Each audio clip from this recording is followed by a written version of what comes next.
আপনি কি পাহাড়ে ট্রেকিং করতে ভালোবাসেন আর কম খরচে পাহাড়, জঙ্গল এবং প্রকৃতির অপরূপ সৌন্দর্য উপভোগ করতে চাইছেন? তাহলে চলে আসুন বাঁকুড়াতে লুকিয়ে থাকা শুশুনিয়া পাহাড়।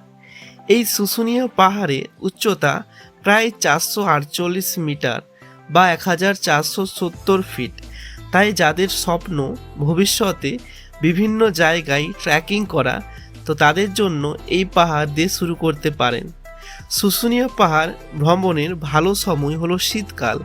তাছাড়া এখানে বর্ষাকালেও শ্রাবণী মেলাতেও প্রচুর মানুষ জল ঢালতে আসেন। এখানে শুশুনিয়া পাহাড় থেকে একতেশ্বর মন্দিরে জল নিয়ে যায়। এবারে বলি যাবেন কিভাবে।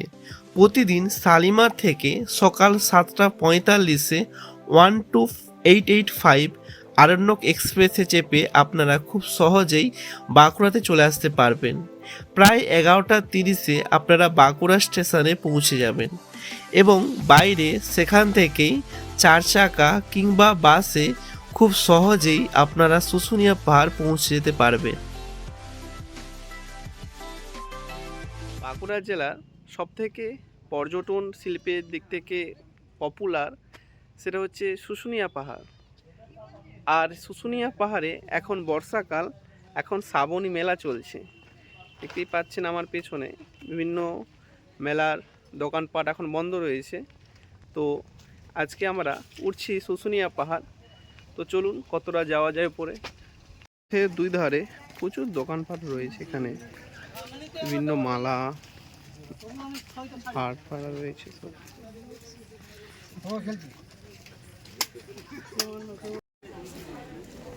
এই কাছাকাছি খুব সুন্দর সুন্দর পাথর, মানে এগুলো এই বাঁকুড়ার শুশুনিয়া পাহাড়ে বিখ্যাত এই পাথরগুলো। কত সুন্দর মূর্তি বানানো রয়েছে। আর পথের দুই ধারে খুব মানে দারুণ অনেক দোকানপত্র রয়েছে, যে সুন্দর সুন্দর ব্যাগ আছে।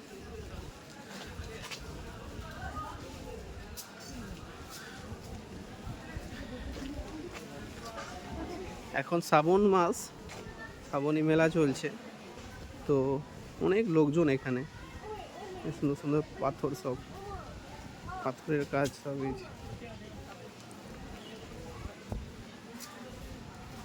এখানে মাটির কলসি আছে, এখান থেকে জল নিয়ে দূরে একটি শিব মন্দিরে নিয়ে যাচ্ছে।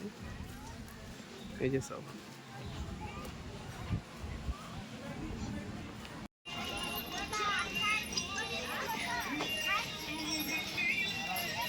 এই শুশুনিয়া পাহাড়ে আপনারা যেই ভগবান যে ভোলানাথের যে এগুলো দেখতে পাচ্ছেন, এখান থেকে অনেক দূরে, কত কিলোমিটার প্রায় মামা? প্রায় 30 কিলোমিটার। মানে এই শুশুনিয়া পাহাড় থেকে প্রায় 30 কিলোমিটার একতেশ্বর ভোলানাথ বাবা ওখানে নিয়ে যাবে। শ্রাবণ মাস পুরো জমজমাট রয়েছে এই শুশুনিয়া পাহাড়ে। শীতকালে অবশ্য আপনারা ঘুরতে আসবেন, কিন্তু এই শ্রাবণ মাসে অনেক কিছু দেখার রয়েছে। এই সব বাবার ভক্ত সব চলছে, জোয়ান জোয়ান ছেলেরা সব জল নিয়ে যাবে, জোয়ান বুড়ো সবাই রয়েছে। একদম জমজমাট পরিবেশ।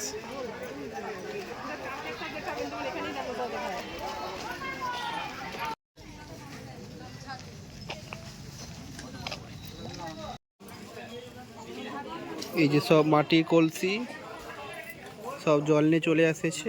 আর এগুলো হচ্ছে কাদার ঢিলা। এই কাদার ঢিলাটা এর উপরে চাপিয়ে নিয়ে যাবে, এরকম ভাবে নিয়ে যাবে।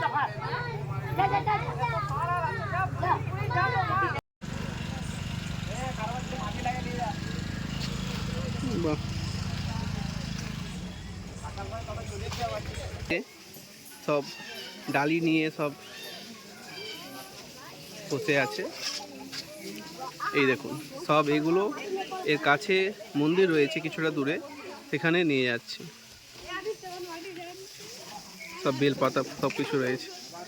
আর এখানে আপনাদেরকে আমি একটা জিনিস দেখাই, এই যে জলটা বেরোচ্ছে এটা কিন্তু মানে একদম মাটির নিচু থেকে বেরোচ্ছে, এটা ভূগর্ভস্থ জল। এই দেখুন এই জলটা, এখানে আমরা স্নান করব, ছেলেরা অনেকে স্নান করছে এখানে। এই জলটা একদম মাটির নিচের জল, ভূগর্ভস্থ।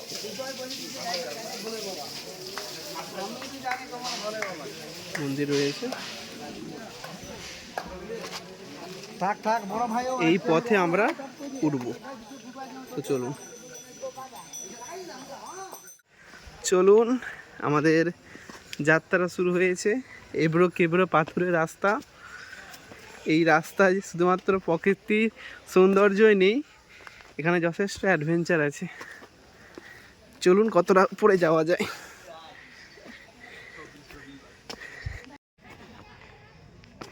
এই শুশুনিয়া পাহাড়ে ওঠার সময় আপনারা যেমন প্রকৃতির সৌন্দর্য পাবেন, তেমনই যথেষ্ট অ্যাডভেঞ্চার পাবেন। আর এই গরমকাল মানে বর্ষাকালে আমরা উঠছি, শীতকাল এখানে আসা সব থেকে ভালো সময়। চলুন 8 থেকে 80 সবাই উঠছে, খালি পায়ে হাঁটছে সব। এই শিবরাত্রির সময় বর্ষাকালে প্রচুর ভক্তগণ উপরে দেখা যাচ্ছে, যেটা স্বাভাবিক ব্যাপার। আর একবার জানিয়ে রাখি আপনাদেরকে, এই শুশুনিয়া পাহাড় প্রায় 440 মিটার বা 1450 মিটার মতো ফুট রয়েছে। তো যারা আসবেন এই উচ্চতাটা মাথায় রেখে আসবেন।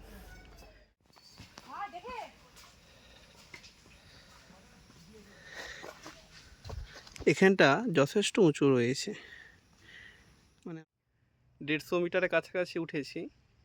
আর এখনও প্রায় 200 প্রায় 80-90 মিটার রয়েছে।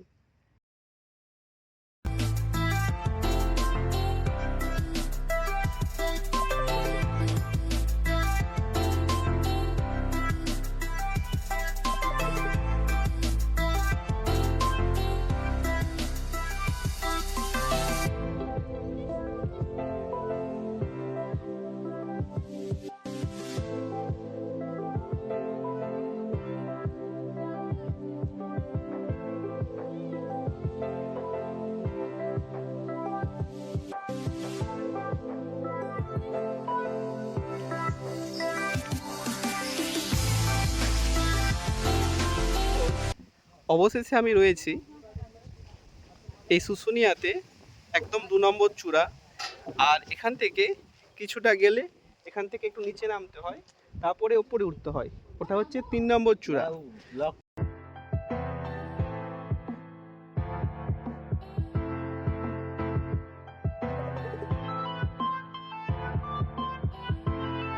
যারা শুশুনিয়া পাহাড়ে এসে থাকতে চান, আমি জিজ্ঞেস করলাম, এখানে এসি প্রাইস শুরু হয় 1600 টাকা। আর আপনারা যদি নন এসি থাকতে চান সেক্ষেত্রে 700 টাকা ওপরে রয়েছে। তো এইটা একদম শুশুনিয়ার পাহাড়ের কাছেই। এটার নামটা বাইরে লেখা আছে, হ্যাঁ, এই যে বন Palashi guest house and restaurant. আপনারা চাইলে এখানে এসে থাকতে পারেন। পাহাড়ের বাইরে এরকম মতো প্রচুর হোটেল রয়েছে। আর এখন শ্রাবণ মাস, আর এখন সম্পূর্ণ নিরামিষ খাবার। এই দোকানটা 40 টাকা খাবার নিয়েছে, একদম নিরামিষ খাবার। এর পাশে বহু দোকান রয়েছে। আর যদি আপনারা মার্কেটিং করতে চান, এখানে অনেক দোকানপত্র রয়েছে। এই যে